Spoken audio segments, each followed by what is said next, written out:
சிறுதானியங்கள் மீதான நாட்டு மக்களின் ஆர்வம் அதிகரித்திருப்பதாகவும் இதனால் விவசாயிகளின் வருவாய் அதிகரிப்பதோடு மக்களின் உடல் நலம் மேம்படும் என்று பிரதமர் நரேந்திர மோடி தெரிவித்துள்ளார். கள்ளக்குறிச்சி மாவட்டத்தைச் சேர்ந்த பெண் விவசாயிகள் குழு சிறுதானியங்களால் செய்யப்படும் பொருட்களை விற்பனை செய்வதற்கு பிரதமர் பாராட்டு தெரிவித்தார்.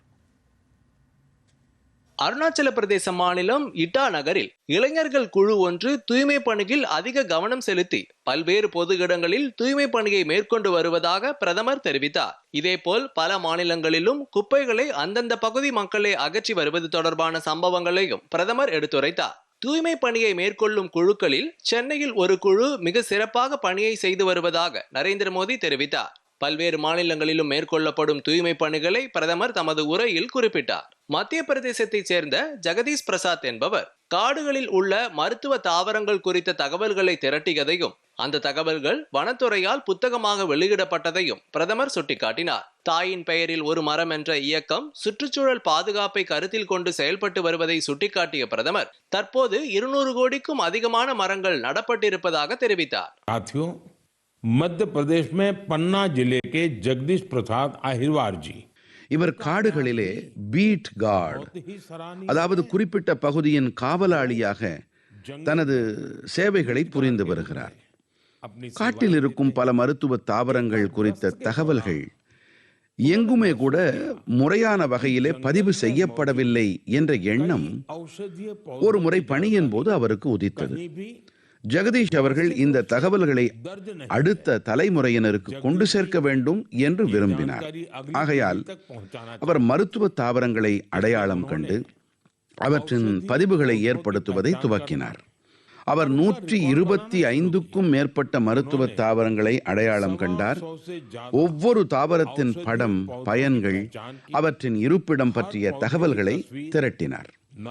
அவரால் திரட்டப்பட்ட தகவல்களை நெறிப்படுத்தி புத்தக வடிவிலே வனத்துறை வெளியிட்டிருக்கிறது. இந்த புத்தகத்திலே கொடுக்கப்பட்டிருக்கும் தகவல்கள் இப்போது ஆய்வாளர்கள், மாணவர்கள் மற்றும் வன அதிகாரிகளுக்கு மிகவும் உபயோகமானதாக இருந்து வருகிறது. நண்பர்களே, சுற்றுச்சூழல் பாதுகாப்பு என்ற இந்த உணர்வுதான் இன்று பெரிய அளவில் வெளிப்பட்டு வருகிறது. சிறுதானியங்களின் மீதான ஆர்வம் நாடு முழுவதும் தற்போது அதிகரிக்க தொடங்கியுள்ளது. அந்த வகையில் தமிழ்நாட்டில் கள்ளக்குறிச்சி மாவட்டத்தைச் சேர்ந்த பெண் விவசாயிகளின் குழு சிறுதானியங்கள் குறித்த உத்வேகத்தை ஏற்படுத்தி உள்ளதை பிரதமர் எடுத்துரைத்தார். அங்குள்ள பெரிய கல்வராயன் மகளிர் விவசாய உற்பத்தி நிறுவனத்தில் 800 பெண்கள் இணைந்துள்ளனர். சிறுதானியங்கள் மீது அதிகரித்து வரும் விருப்பத்தை உணர்ந்து அவர்கள் சிறுதானியங்களை பதப்படுத்தும் அலகை நிறுவியதை பிரதமர் சுட்டிக்காட்டியுள்ளார். தற்போது சிறுதானியங்களால் தயாரிக்கப்பட்ட பொருட்களை நேரடியாக சந்தைக்கு கொண்டு சேர்ப்பதாகவும் பிரதமர் நரேந்திர மோடி தெரிவித்தார். मैं आप सभी की एक और बात के लिए बहुत सराहना करना चाहता हूं. ஸ்ரீ அன்னம், அதாவது சிறுதானியங்கள் தான் அதற்கான காரணம். சிறுதானியங்களின் மீதான ஆர்வம் தொடர்ந்து அதிகரித்து வருவது எனக்கு மகிழ்ச்சியை அளிக்கின்றது.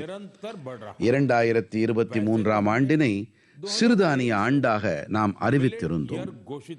ஆனால் இன்று 3 ஆண்டுகள் கழிந்த பிறகும் கூட இது தொடர்பாக நாட்டிலும் சரி உலகிலும் சரி இருக்கின்ற பேரார்வமும் அர்ப்பணிப்பும் மிகவும் உற்சாகத்தை அளிக்கின்றது.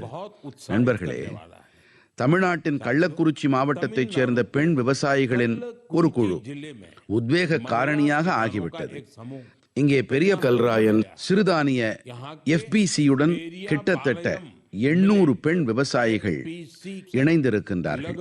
சிறுதானியங்களின் மீது அதிகரித்து வரும் விருப்பத்தை உணர்ந்து இந்த பெண்கள் சிறுதானிய பதப்படுத்தும் அலகை நிறுவினார்கள். இப்போது இவர்கள் சிறுதானியங்களால் தயாரிக்கப்பட்ட பொருட்களை நேரடியாக சந்தை வரை கொண்டு சேர்த்து வருகின்றார்கள். ராஜஸ்தான் மாநிலம் ராம்சர் என்ற இடத்தில் இயற்கை விவசாயிகள் கம்பு தானியத்தை பயிர் செய்து பதப்படுத்திய தானியத்தில் லட்டுகள் தயார் செய்து விற்பனை செய்வதையும் பிரதமர் எடுத்து கூறினார். தற்போதைய குளிர்காலத்தில் சிறுதானியங்களை உட்கொள்வது மிகவும் அவசியமானது. சிறுதானியங்கள் சாகுபடி மூலம் விவசாயிகளின் வருவாய் அதிகரிப்பதோடு மக்களின் உடல் நலமும் மேம்படுவதற்கான உத்தரவாதம் கிடைப்பதாக அவர் தெரிவித்தார். மீண்டும் அடுத்த மாதம் செயற்கை நுண்ணறிவு குறித்த உச்சி மாநாடு தொடர்பான தகவல்களுடன் மக்களை சந்திப்பதாகவும் மீண்டும் குடியரசு திருநாள் நல்வாழ்த்துக்களை தெரிவித்துக் கொள்வதாகவும் பிரதமர் நரேந்திர மோடி தெரிவித்தார். साथियों, राजस्थान के रामसर में भी किसान நூதன கண்டுபிடிப்பை செய்து வருகின்றார்கள். इनोवेशन कर रहे हैं। இங்கே இருக்கும் ராம்சர் கரிம விவசாயிகள் உற்பத்தியாளர் நிறுவனத்தோடு 900க்கும் அதிகமான விவசாயிகள் இணைந்திருக்கிறார்கள். ये किसान இந்த விவசாயிகள் முக்கியமாக கம்பு தானியத்தை பயிர் செய்கிறார்கள். यहाँ बाजरे இங்கே கம்பு பதப்படுத்தப்பட்டு உண்ண தயாரான லட்டுகள் தயாரிக்கப்படுகின்றன. इसकी இதற்கு சந்தையிலே அதிக தேவை இருக்கிறது. இது மட்டுமல்ல நண்பர்களே, இப்போதெல்லாம் பல ஆலயங்கள் பிரசாதங்களை பக்தர்களுக்கு அளிக்கும் போது அதிலே சிறுதானியங்களை மட்டும் பயன்படுத்துகிறார்கள். मंदिर के இந்த முன்னெடுப்பிற்காக நான் இப்படிப்பட்ட ஆலயங்களின் அனைத்து நிர்வாகிகளுக்கும் என் இதயபூர்வமான வாழ்த்துக்களை தெரிவிக்கிறேன்.